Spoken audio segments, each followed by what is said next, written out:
आज 11वीं शरीफ दी महफिल है दरगाह मोसनिया पे।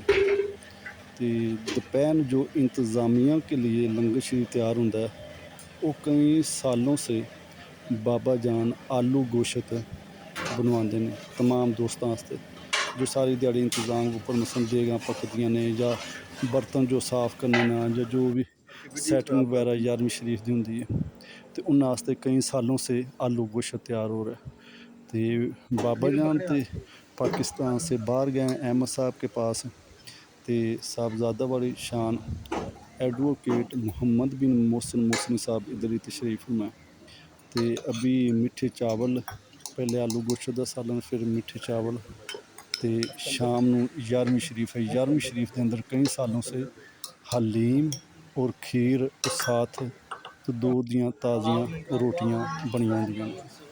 ते पहले नान होंदे सन हुण कई सालों से ना रोटी अल्हम्दुलिल्लाह रब्बिल आलमीन ताज़ी तो दूर तो उवें रोटियां लगदियां जांदियां ने। तमाम दोस्त जितने भी होते हैं उनके हाथ दिला के तो रोटी दा इंतज़ाम होंदा है। रोटी तमाम नू खीर शरीफ